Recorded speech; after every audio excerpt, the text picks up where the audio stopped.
in the sky, 'cause in a sky full of stars, I think I saw you.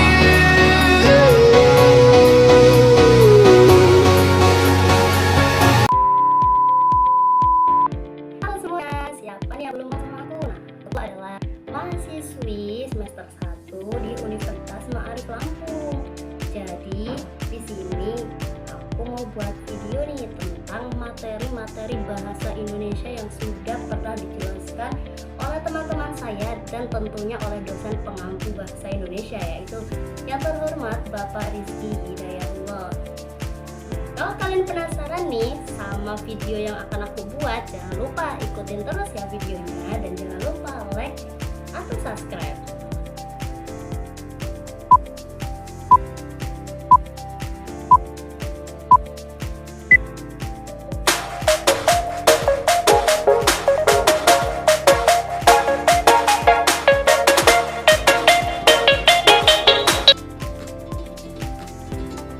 Assalamualaikum warahmatullahi wabarakatuh. Perkenalkan, nama saya Karya Senilia dengan nomor NPM 2512615. Saya adalah satu mahasiswi Universitas Ma'arif Lampung dengan program studi Pendidikan Guru Madrasah Ibtidaiyah semester 1. Di sini saya akan memenuhi tugas bahasa Indonesia, yaitu yang berbentuk video tentang materi-materi yang sudah dijelaskan sebelumnya. Di sini saya akan menyebutkan beberapa materi yang sudah dijelaskan pada hari-hari pertemuan sebelumnya, yaitu materi yang pertama membahas tentang asal-usul atau sejarah dari bahasa Indonesia. Jadi, bahasa adalah identitas dari suatu bangsa. Begitu pula dengan bahasa Indonesia merupakan identitas asli bangsa dan negara Indonesia. Bahasa Indonesia sendiri diresmikan setelah proklamasi, yaitu tepatnya pada tanggal 18 Agustus 1945, yaitu yang menggunakan bahasa Melayu Riau. Dan bahasa Indonesia sendiri adalah salah satu dari banyak ragam bahasa Melayu. Kemudian pada abad ke-19, bahasa Melayu dijadikan sebagai bahasa penghubung antar etnis yang baik dalam kegiatan perdagangan, transaksi antar pedagang baik yang berasal dari wilayah Nusantara maupun dari wilayah asing.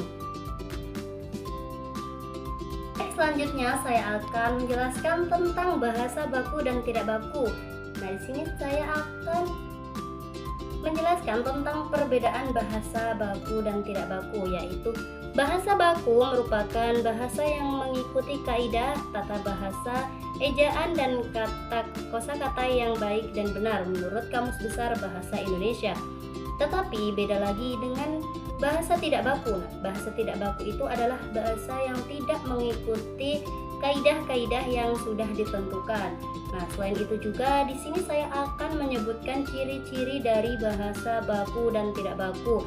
Ciri-ciri yang pertama, bahasa baku adalah mengikuti kaidah EYD. Yang kedua, menggunakan kosakata baru, dan yang ketiga digunakan dalam karya tulis ilmiah. Kemudian ada ciri-ciri bahasa tidak baku, yaitu yang pertama tentunya tidak mengikuti kaidah. Yang kedua, banyak dipengaruhi bahasa-bahasa daerah. Yang ketiga, digunakan dalam percakapan sehari-hari. Nah, selain ada ciri-ciri dari penggunaan bahasa baku dan tidak baku, ternyata bahasa tersebut memiliki fungsi. Nah, seperti apa fungsinya? Yaitu fungsi dari bahasa baku dan tidak baku, yaitu yang pertama tentunya menjadi alat komunikasi. Yang kedua, digunakan dalam program pendidikan, dan yang ketiga menjadi pedoman bagi seorang penulis. Selanjutnya kita akan bahas nih bareng-bareng tentang ragam bahasa. Nah, jadi ragam bahasa itu adalah sebuah variasi bahasa menurut pemakaian yang berbeda-beda menurut topik yang dibicarakan. menurut hubungan pembicaraan, kawan bicara, dan yang dibicarakan, serta menurut medium pembicara. Selain itu juga nih kita akan jelasin tentang sebuah ejaan. Nah, apa sih ejaan itu? Nah, jadi ejaan adalah sebuah kaidah yang menggambarkan bunyi dalam tulisan dan dianggap sangat penting untuk komunikasi yang aktif. Nah, selain itu juga nih, pembahasan terakhir kita yaitu tentang paragraf. Nah, sebelumnya kita sudah tahu nih paragraf itu apa, tapi kita belum bisa menjelaskan yang dimaksud dengan paragraf tersebut apa ya teman-teman. Jadi paragraf itu adalah unit dasar dalam menulis yang memungkinkan kita menyampaikan ide secara terstruktur. Nah, dalam definisi umum, nah paragraf itu adalah sebuah gabungan dari beberapa kalimat yang saling berkaitan dan mengandung satu ide yang sudah utuh.